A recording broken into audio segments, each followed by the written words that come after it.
Nous sommes de retour à la situation initiale, mais cette fois, c'est l'Iran qui reprend les hostilités. Le territoire israélien est mouillé par une pluie de missiles iraniens. L'Iran vient de tenir sa promesse, parce qu'Israël vient de franchir la ligne rouge, à ne pas attaquer Beyrouth. Et Israël a fait exprès, et selon des sources, Israël a frappé Beyrouth avec l'autorisation de Washington. Et l'Iran n'avait d'autre choix que de répondre, sinon il serait apparu faible. Et nous le connaissons tous, qu'à chaque fois que l'Iran dit quelque chose, il respecte sa parole. Et c'est dans ce cadre que l'Iran a lancé une pluie de missiles en direction d'Israël. La situation n'est pas du tout bonne. L'heure est grave. Oui, l'heure est très très grave. Parce que, nous sommes dans une situation extrêmement difficile. D'un côté, les Israéliens qui souhaitent une reprise des hostilités. De l'autre côté, l'Iran qui ne veut pas apparaître faible. Et il y a Washington qui est au milieu, qui veut conclure un accord. Et là, tout est en train de se mélanger. Qu'est-ce qui se passe vraiment? Et surtout, quelle est la suite de cette affaire? Parce que pour l'instant, ce n'est pas une reprise générale, même si Israël est en train de répondre. Pour l'instant, ce n'est pas une reprise générale. Ça sera une reprise générale lorsque les États-Unis décideront d'entrer en jeu. Et peut-être qu'ils sont en train de se préparer pour entrer en jeu. Mais pour l'instant, au niveau des déclarations, Donald Trump est en train de temporiser la situation. Et nous allons voir tous ces détails en profondeur de cette vidéoconférence. Mais avant d'aller en profondeur, chers amis, partagez cette vidéo pour faire en sorte que ceux qui ne sont pas encore abonnés puissent également bénéficier de ces informations. Et si vous ne faites pas partie de la communauté, il est temps de cliquer sur le bouton suivre pour rejoindre votre communauté. Allons-y, que dit les sources? Alors, tout a commencé aujourd'hui, lorsque Israël a décidé de reprendre ses frappes contre Beyrouth.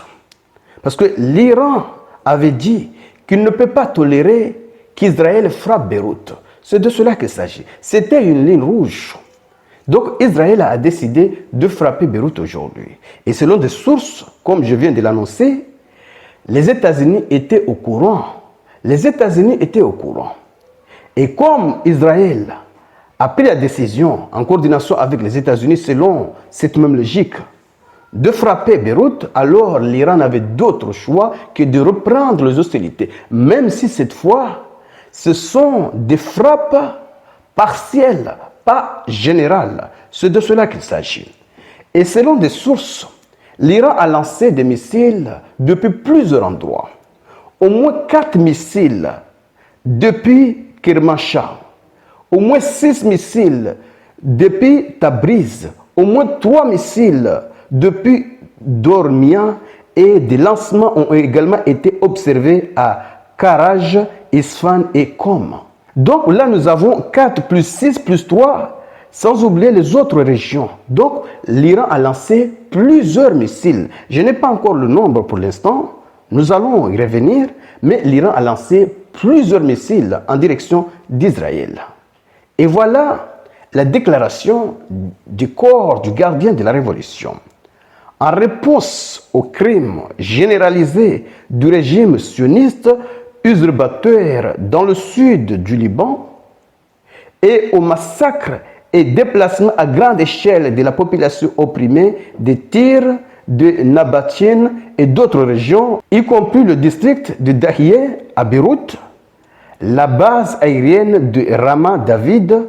L'origine de ces agressions a été ciblée par des missiles balistiques lancés par les forces aérospatiales du corps du gardien de la Révolution.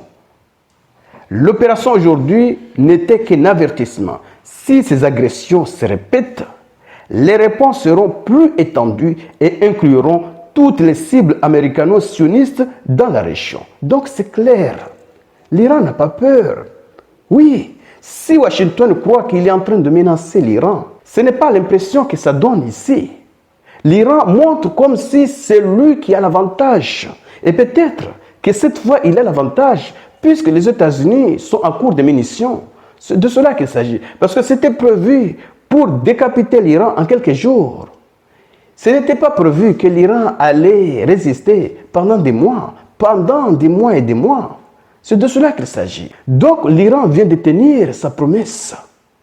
Et là, c'est maintenant qu'on comprend que l'Iran est capable de tout. En tout cas, ils sont motivés, ils n'ont rien à perdre. Je dois penser chez messieurs. C'est de cela qu'il s'agit. L'armée israélienne affirme avoir jusqu'à présent intercepté tous les missiles balistiques iraniens lancés contre Israël cette nuit, comme d'habitude. Ils ont intercepté tous les missiles, chez demoiselles, chez messieurs. Donc, en réponse, le président Donald Trump a fait cette déclaration. Personne n'a été blessé dans l'attaque de missiles. Si Netanyahou répond, cela va continuer et continuer. Nous sommes trop proches d'un accord pour mettre fin à la guerre et ça sera un bon accord. Je ne veux pas que cela fasse dérailler l'accord. Les deux parties ont attaqué et je ne veux pas voir une autre attaque. C'est de cela qu'il s'agit. L'Iran a déjà lancé ses missiles. Israël a déjà répondu. Alors, quelle sera la suite? Parce que Israël attendait ce moment. Oui, Israël fait tout pour dérailler les négociations. Lui, il n'est pas dans la logique d'un accord. Il veut décapiter l'Iran. Parce que selon Israël, selon la logique israélienne, l'Iran est faible maintenant. Donc, c'est maintenant qu'il faut aller. Il ne faut pas conclure un accord. Après, il va retourner, il va revenir beaucoup plus fort qu'auparavant. Donc, c'est une occasion pour Israël de reprendre les hostilités. Alors, on va voir maintenant. Qui tire vraiment les ficelles? Est-ce que c'est Netanyahou ou c'est Trump? Parce que si les hostilités reprennent de manière généralisée, cela signifie que c'est Israël qui a le monopole. Par contre, si ces escarmouches s'arrêtent aujourd'hui pour reprendre à un moment donné, peut-être dans 3 jours ou dans 2 semaines, cela signifie que c'est Trump qui dirige Netanyahou, en tout cas pour l'instant. Alors on va voir si Netanyahou va accepter la demande de Trump de ne pas continuer les hostilités ou il va continuer les hostilités. Mais dans tous les cas, Netanyahou n'a pas la force, n'a pas les moyens de faire quelque chose de grande ampleur contre l'Iran sans l'accord des États-Unis. C'est de cela qu'il s'agit. Alors je dois demander chez monsieur, voilà ce qui va se passer. Si Netanyahou accepte de cesser les hostilités, s'il accepte qu'ils ont déjà répondu et c'est bien, cela va donner plus de confiance à l'Iran, comme quoi il contrôle la situation. Et surtout, le moindre frappe contre Beyrouth aura la même réponse. C'est de cela qu'il s'agit. Alors, Netanyahou a 2 solutions. Soit continuer les hostilités, soit cesser de frapper Beyrouth. Dans le cas contraire, l'Iran serait obligé de reprendre les hostilités. L'Iran n'a pas peur d'une reprise des hostilités. Il vient même de le confirmer. Si ces frappes continuent, nous allons viser avec des frappes beaucoup plus puissantes contre les objectifs israéliens et américains. C'est de cela qu'il s'agit. Pas seulement israéliens.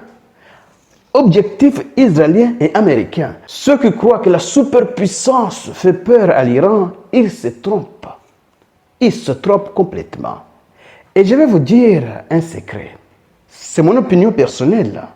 L'Iran ne veut pas conclure un accord maintenant, pas si vite. Pourquoi? Depuis qu'Israël a lancé ses opérations en juin 2025, l'Iran a peut-être commencé à produire quelque chose qui va faire boum. Et cette quelque chose, l'étape finale de cette quelque chose que vous connaissez tous, demande beaucoup de temps. Donc, plus ça dure, plus l'Iran a l'opportunité, de peaufiner ce quelque chose en vue de devenir une vraie superpuissance capable d'instaurer une dissuasion définitive. Je dois demander chez monsieur. Peut-être que Donald Trump veut conclure un accord avec l'Iran le plus rapidement possible pour éviter ce scénario.